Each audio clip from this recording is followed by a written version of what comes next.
I hope आप सभी बहुत अच्छे होंगे। तो डियर फ्रेंड्स, करंट अफेयर्स जैसे आपको सभी को पता है जो टेड हम कर रहे हैं, तो उसी की नेक्स्ट वीडियो के साथ मैं आज आपके सामने आई हूँ।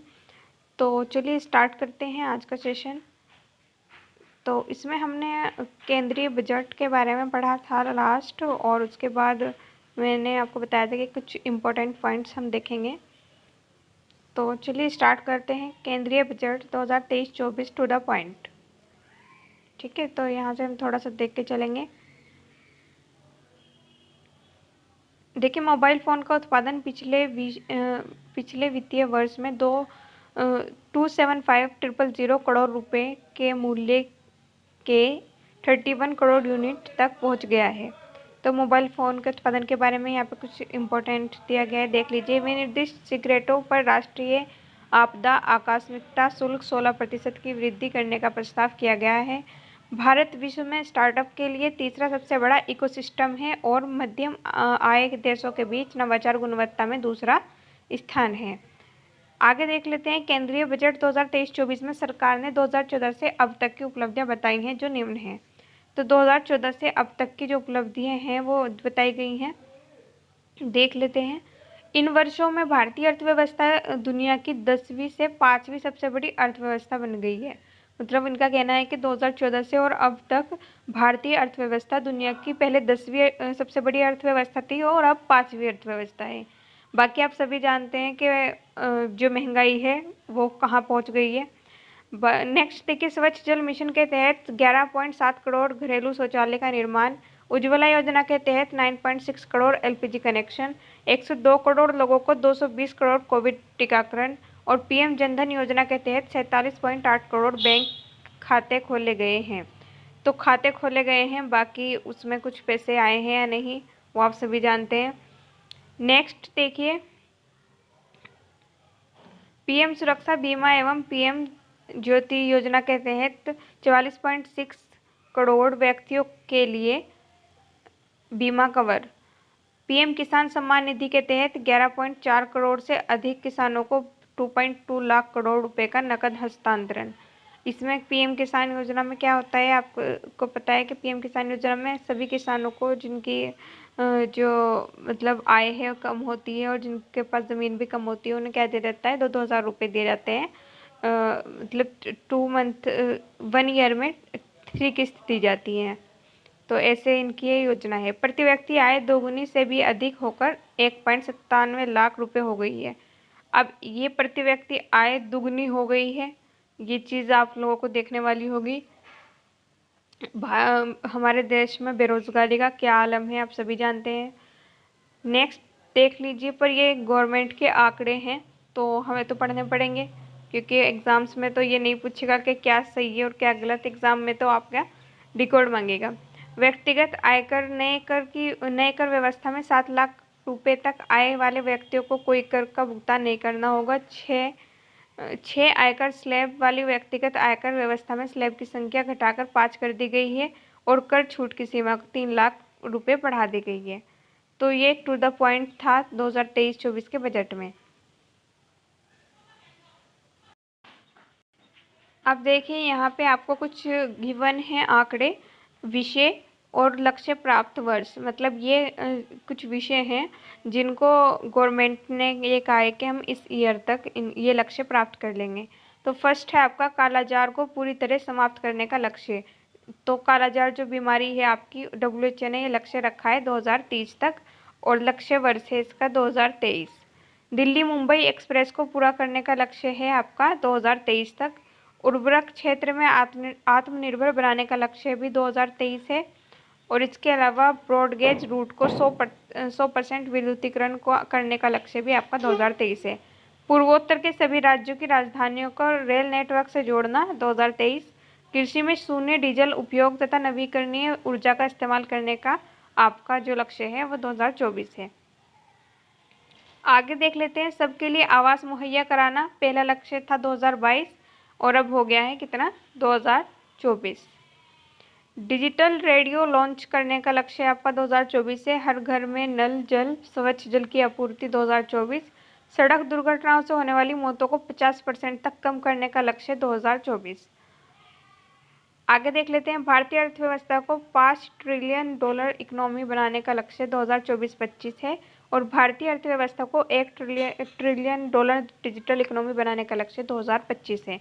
सभी गांवों में ऑप्टिकल फाइबर बिछाने का लक्ष्य 2025। भारत को टीबी मुक्त देश बनाना है 2025 तक। पेट्रोल में एथनॉल को 20% मिश्रित करने का लक्ष्य 2025 है और 100 मीट्रिक टन कोयला गैसीकरण प्राप्त करने का लक्ष्य 2030 है। 500 गीगावाट अक्षय ऊर्जा प्राप्त करने का लक्ष्य 2030 है और 280 गीगावाट सौर ऊर्जा प्राप्त करने का लक्ष्य भी 2030 है। कुल कार्बन उत्सर्जन में 1 अरब टन की कमी 2030 तक हुए और कुल वाहन में 30% इलेक्ट्रिक वाहन करने का लक्ष्य आपका 2030 है। आगे देख लेते हैं, भारत से पूर्ण रूप से मलेरिया का जो उन्मूलन है, मतलब मलेरिया को ख़त्म करना 2030 और HIV एड्स को ख़त्म करने का लक्ष्य है आपका 2030। भारतीय रेलवे को नेट ज़ीरो कार्बन एमिशन या ग्रीन रेलवे बनाने का लक्ष्य भी 2030 है और हाइड्रोफ्लोरोकार्बन HFC के उपयोग को 80% तक कम करने का लक्ष्य 2047 तक है। नेक्स्ट देख लीजिए, भारत को ऊर्जा स्वतंत्र आत्मनिर्भर बनाने का लक्ष्य 2047। पोत निर्माण में आत्मनिर्भरता हासिल करने का लक्ष्य 2047। मुंबई शहर में शून्य कार्बन उत्सर्जन 2050 और भारत द्वारा नेट ज़ीरो का लक्ष्य 2070। तो ये कुछ लक्ष्य हैं और उनके वर्ष हैं। अब देखिए यहाँ पे आपको कुछ वर्ष 2022-23 में विश्व में के विभिन्न क्षेत्र में भारत का स्थान। तो यहाँ पे आर्थिक समीक्षा देख लेते हैं। भारत 2022-23 में भारत का स्थान क्या है। वैक्सीन निर्माण में भारत का स्थान है पहला, दोपहिया और तिपहिया वाहनों के निर्माण में भी पहला है और दूध उत्पादन में भी पहला है।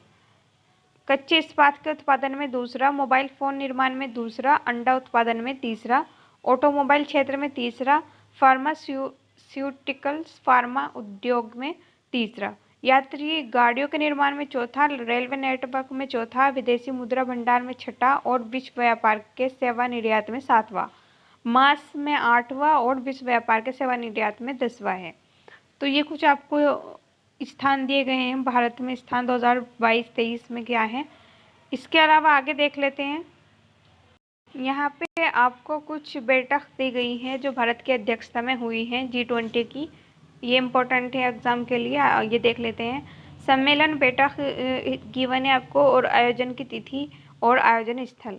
G20 के शिक्षा मंत्रियों की बैठक जो हुई है वो आपकी जून 2023 में हुई है पुणे महाराष्ट्र में। G20 के आर्थिक एवं सामाजिक विकास मंत्रियों की बैठक जून 2023 में आपकी वाराणसी उत्तर प्रदेश में हुई। इसके अलावा G20 टूरिज्म वर्किंग ग्रुप की बैठक आपकी मई 2023 में श्रीनगर जम्मू कश्मीर में हुई आपकी। G20 देशों के कृषि मुख्य वैज्ञानिकों की बैठक अप्रैल 2023 वाराणसी उत्तर प्रदेश में हुई।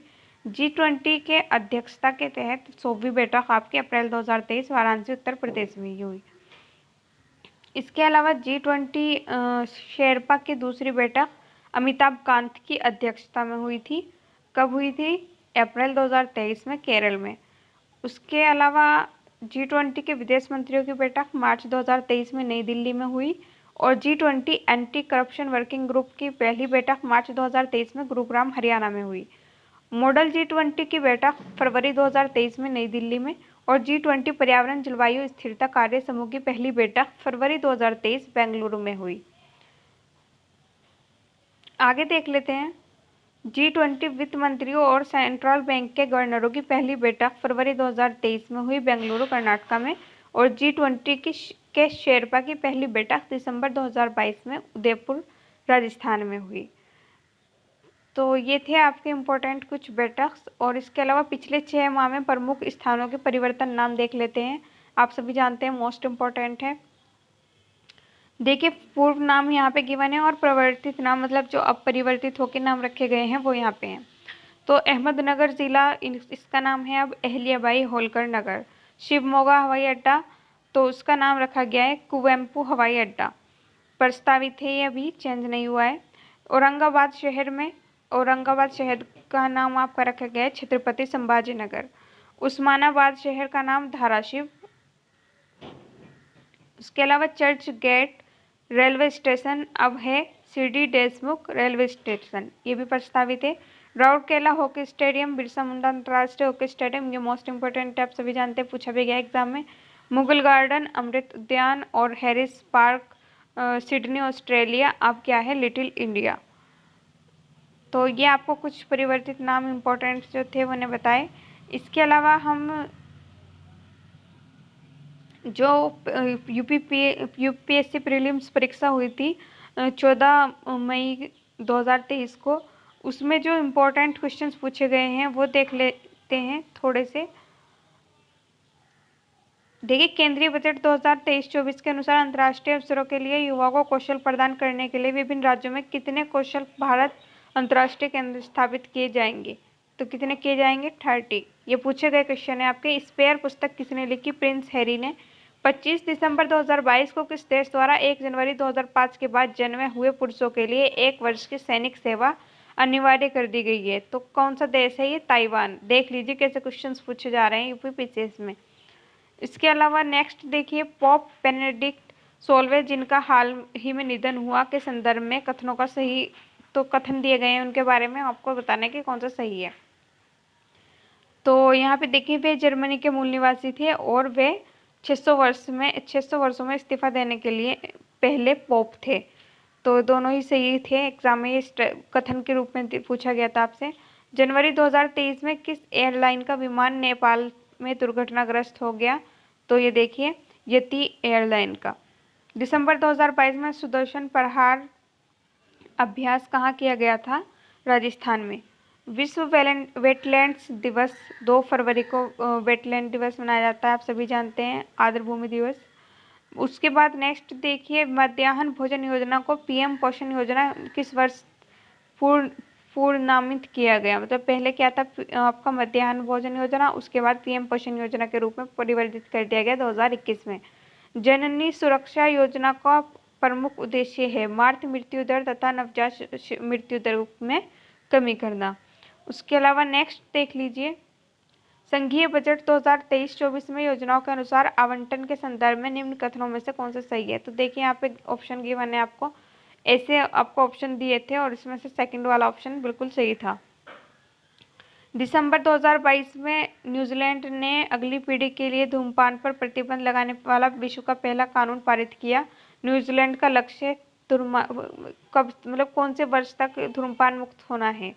तो 2025 तक। तो ये बहुत ही अच्छा फैसला था न्यूजीलैंड का और काफ़ी चर्चा में भी था।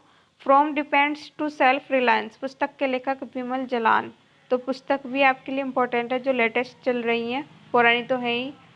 सतत विकास लक्ष्य, निम्नलिखित में से कौन सा सतत विकास लक्ष्य नहीं है जिसे 2030 तक प्राप्त करना है? तो मैंने आपको अभी जो लक्ष्य बताए थे तो उसमें बहुत सारे लक्ष्य थे जो 2030 तक हमें प्राप्त करने थे। तो उसमें लैंगिक समानता भी है, शून्य भूख भी है और अच्छा स्वास्थ्य एवं भलाई भी है। अंतरिक्ष अनुसंधान इसमें नहीं है। पीएम गति शक्ति योजना के संदर्भ में जो ये भी बहुत अच्छा क्वेश्चन था, काफ़ी चर्चा में भी था। तो उसके देखिए, उसके ही पूछ लिया आपसे यहाँ पर, और ये कथन के रूप में पूछा होगा। इसमें से फर्स्ट वाला से ये रॉन्ग था और सेकंड वाला ये राइट था। तो गाइज, ये थे कुछ आज के इंपॉर्टेंट क्वेश्चंस, कुछ पॉइंट्स। आई होप आपको ये वीडियो पसंद आई होगी और आपके लिए हेल्पफुल होगी। अगर ये वीडियो आपको पसंद आई हो तो प्लीज़ लाइक ज़रूर कीजिएगा, ज़्यादा से ज़्यादा मेरे चैनल को शेयर कीजिए। तो आज के लिए इतना ही, मिलते हैं कल नेक्स्ट वीडियो में। Thank you so much.